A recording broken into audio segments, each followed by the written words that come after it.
So this is the next step. So we've done kind of like things in 3 steps kind of way. Now, the next step would be to variate this design or explore this a little bit more. So what I'll do is I'm going to duplicate this guy and hide the first one. So I have 2 of the same. And I'll start by, maybe the snake hook brush. And I'm going to turn off the RGB so I don't affect the RGB. And I'm just going to maybe try something new, something different, like these ears. I'm going to make them like really, really long, really large. And then maybe extend this nostril thing or this snout. I'm going to use the inflate brush, push this, and I'm going to kind of like, now I have this idea of, like, could be almost like an elephant shape.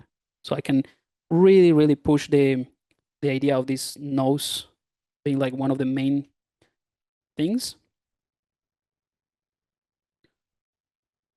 And of course, this design is very different, but as in the way that you read this character is very different, but I think it works. I'm gonna mask all of this, and I'm gonna also, this is part of the process as well, I'm gonna also play with proportions. So I can just bring in my gizmo to the center of this character, and I can just make things a little bit larger. Whoops.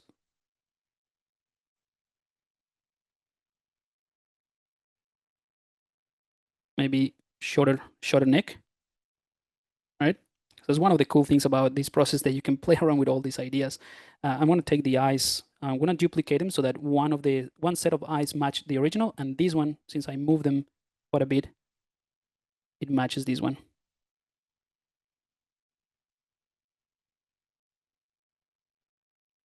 And of course, this doesn't really make sense in terms of the color, but let me just do a couple more things. I'm gonna, here, I'm gonna add some volumes so that I can account for the new adjustments, right? And this is a very important thing to do. So like if you change something dramatically, make sure that the underlying, let's say, made up anatomy, it still makes sense. Like it's something that could work in reality. So this time I'm just gonna make maybe some kind of like tendons here from the zygomatic arc to sort of pull and be very prominent or sort of visible into this area, right? So these are like tiny little things that it's important to sort of consider as you change these bits. I want to use the inflate brush as well to add a bit of volume there. And it's kind of like getting a little bit silly, I think. And I want this to be, it's stylized, but I don't want it to be like it's just a silly character, kind of like a Dumbo thing. So I can just take this, right? And that's just basically isolating the ears. And I'm just going to reduce them. And I still want them to be like a large ear, but maybe I'm just going to pull them back a bit more so that it's not as silly, the character, right? And of course, we can go to the soft, and then I'm going to make this character, maybe it's like an albino elephant or something like that, or like an albino character where there's not enough pigment in his skin for whatever reason. And maybe that's one of the reasons why he wears this, or he has to wear these things in the like the goggles, because when he's doing the welding or whatever he does, it's more to protect himself rather than enhancing anything. So those are the type of things that as you design this and you come up with new ideas, you can infuse those or justify those design stuff with your story, or the story that you're trying to create. So that also gives me idea that I don't want this character to have these hollow black eyes. I'm just gonna give them, so let's select the eyes, and I'm gonna subdivide it just so that we can paint a bit more. All right, so I have this color, I'm gonna make it a bit lighter here. I'm gonna add a bit of red towards the outside. This is really quickly, but you'll see how it will sell the idea quite a bit. I'm also going to bring in kind of like, like a red iris. Let's try that. So let's paint a big iris here.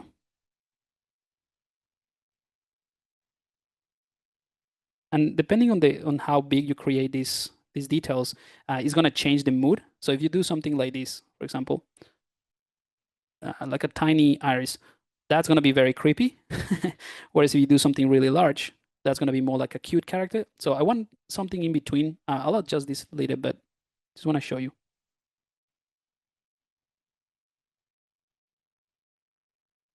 So something like this, then go with something a bit more lighter. And then I'm just going to target with a bit of orange this bottom area. Because, if you think about the actual anatomy or shape of the eye, the iris is kind of like a concave surface. So this is a very cheap but good trick to do, right? So if you want to create a much more realistic eye, even though it is just poly paint on a sphere, if you look at, let's say, this on the as a side view, right? The eye will look kind of like this. So this is like the shiny bit or the sclera thing, and then here is the iris, right? So it has this iris has this shape, meaning that if you have light, so imagine this is like a light bulb, or the light is coming from the top, is going to catch more of that light or that highlight or reflection in here, and this is going to be in the shade basically. So painting a lighter color, just a tiny bit at the bottom, just creates something very interesting. So I'm going to use the black color just to do the pupil. Yeah. And then this is another really cool trick I want to show you, that we can isolate this. Actually, before I do that, let's adjust the size of this, or like the expression a bit more, so it's not so extreme. So just little nudges with the move brush. All right, so now this is departing from that initial idea that I wanted to create, which is a very empathetic character, something that it's kind of like a calm. This character looks like it could just destroy things. So anyway, I can just take this guy now. I can go to adjust colors, and if this is like a little bit too weird, too intense, I can just switch this and switch gears really quickly just by adjusting the poly paint, right? But really, the one that I want to show you is you can use the masking tool, and then let's mask something around there, right? Which is, it is faking the drop shadow of the eyelid, really. And then we can sort of blur that mask a little bit, right? And invert it so that we target just the top bit. And then we can go to adjust color. We can hide the mask, right? So we still have the bottom part of this eye masked out, but we can use something like saturation. We can desaturate that. We can reduce the intensity of the RGB, like so, and click OK. And that, once we clear the mask, will give us that really nice shadow that is fake shadow, but it is working for the purpose of what we're doing. So hopefully that makes sense. All right, so I'm gonna make things a little bit more rounded for this guy. It's definitely giving me elephant vibes. And that took a few minutes, just maybe what, like 9 minutes or something, because I'm talking over it. But if you're just exploring things, this takes like 2 minutes once you have the base mesh. And it's sort of all about doing the same thing. So I'm going to take the original. You see, now it feels quite different. Let's duplicate that again, right? And then this time I'm going to try something a little bit different. So I'm going to be, and I'm only doing another one, and then we'll move on to the polishing part. So I'm going to reduce this mouth. I don't feel it anymore, let's say, and I'm going to do something more like this. And also the ears, I'm not convinced about the ears being so large, so I'll reduce that as well. And then I can just explore maybe like a jaw that is a bit thicker, or this sort of jawline is a bit sharper. And maybe it doesn't have like a very pronounced nose or nostrils like I did before, but maybe the mouth becomes more of a central piece. So let's go with the Sculptris Pro. And this is Lobensinski. Define that in there. So this is kind of like it could be the bottom lip actually, and then do this for the top lip, kind of like a fish like. And then in this one, I'll just use the same technique that I use for other parts, which is using the clay brush around it without color. Again, to sort of blend and work on the transitions of these pieces, right? And like I said, all of these things are, some of the techniques There's a bunch more stuff that we cover in the extra mile course, for example, but these are all techniques that are applicable in ZBrush, obviously, but also if you decide to work with a different software, right? You're just thinking about the form, the functionality, how you tell the story through the design, what the elements that you're using are actually um, helping you describe what you want to create with the character. So right now, for instance, this looks a little bit generic. I'm not vibing this character, but I'm trusting the process. I know that I have something there that kind of like works, and maybe the mouth is a little bit too big, right? So I'm just gonna dig a little bit deeper into what this mouth could be, maybe something smaller. And I feel that this works a little bit better, right? And then I could also add a little bit more volume around here, and then just define the nostrils here.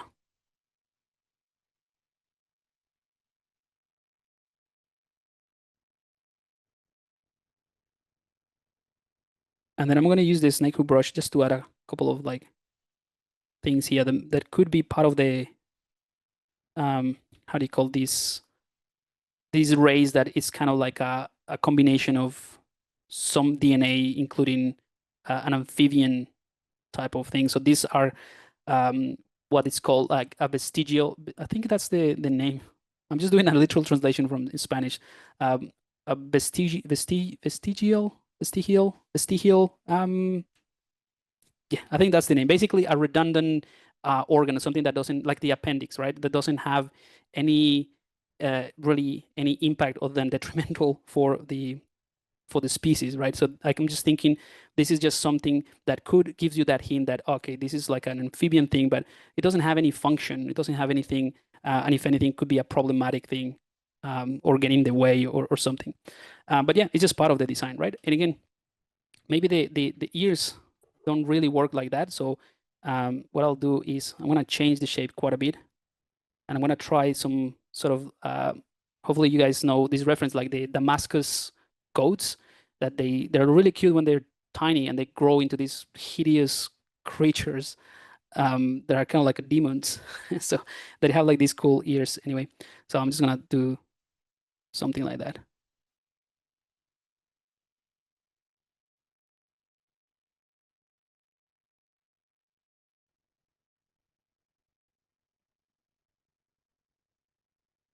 So I'm just adding a little bit of geometry with the smooth brush.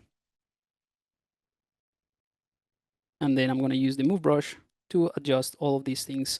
Because again, it's not perfect, but it's all about exploring these ideas. And the elephant head and this Damascus goat type of thing, these are ideas, so these are characters and creatures that I didn't plan for, right? So my only plan was to create, kind of like recreate the one that I already had, but this becomes more of a literal exploration in this live session, basically, because I didn't have any plan to do this, but as I explore the design, as I work through this concept, these ideas, it becomes clear that, okay, this could be something interesting that that could work really, really well. Right? So you see how different this is from the original. I will also go with a different color palette. This time, maybe just go for more of a yellowish tone, like so. I think the colors that I have towards the ears work quite well.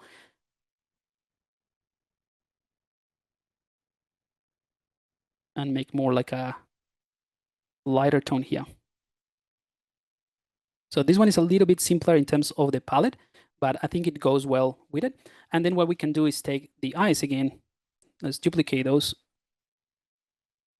And let's create the same thing. So I'm going to go with a pure red color again, just to create that sort of like the blood vessels, let's say, in a way. And then I'll do not full white, something like this. And this guy might have just, we don't have to make everything. This is another important thing. Not everything in your design has to be outrageously unique and cool. You can just really rely on simple things. And then that also gives you that clarity that we were talking about. That restriction actually is actually a good thing. So I'm gonna reduce this iris quite a bit. And it's just like a brown iris. Doesn't have anything weird or anything, aside from the fact that it's gonna be more like a goat shape eye. So let me just show you what I mean. So I can take the iris. Let's go with a gray color. No, black color. I'll take the iris and I'll create something. I'll do a couple of spheres here, and then I'll connect them. Right? So that makes it obviously very unique and weird, but my kind of like it's not proving the point that I was trying to say that, you know, not everything has to be like super unique. By the way, you notice that I haven't saved that I haven't saved throughout this whole season, this whole live session, right? That is just because I forgot. You can just click on quick save and that's it. But if I lose this, I'm not gonna be like, oh no, all my work, because it's very easy for me to get back to this point using these techniques, using this approach, because it's really, really easy to make sure that even if I go back, if I lose all this work and I go back, it's really easy. It doesn't mean that I'm going to go back exactly to what I had, but I can guarantee you that if that happens to you, next time you do it, it's going to be a lot better because you start to refine that clarity. And that's just generally how systems that evolve work a little bit better. You don't have to have a super clear plan to follow things, right? You can start with an aim that is a little bit out of focus, but you can see it, right? Hopefully this kind of like makes sense. It's a bit blurry, but you can see it. And the process of iteration and the feedback and application of that feedback and getting through that kind of like constant iteration will refine the focus, and it will make it like almost like a laser beam, right? But you start with a wide spectrum, as in, I guess the analogy here is you can start kind of like with a light bulb that is illuminating everything, and you just start with that. And as you progress in your design iteration and refining the concept that you want, that light or that light bulb that is illuminating everything is kind of like narrowing down and becoming more like a laser, where you have like focus on what you're doing. And all of this is just it's kind of like talking about this clarity and these restrictions of this simplification of the tools that you're using, for example, or the simplification of the process. So I haven't used any of the awesome tools that ZBrush has available. I'm keeping everything simple in one single subtool. So this doesn't mean that because I'm using this process and because I'm using a very limited set of tools and I have clarity of what I want to do, it doesn't mean that the character is actually worse or the design is worse than if I use a bunch of other stuff. Does that make sense? Maybe that's a little bit, out of the box. But anyway, so this will be another design. All right. So now we're gonna jump into the final part, which is how I would just take something like this and polish it. This part is not necessarily the core of this workshop. We're already quite far into, the 3-hour mark. So this is gonna be really quickly. I just want to show you how you can go about it, and then it's just repeating that process multiple times, and then you can just refine it later, right? But it's very, very easy.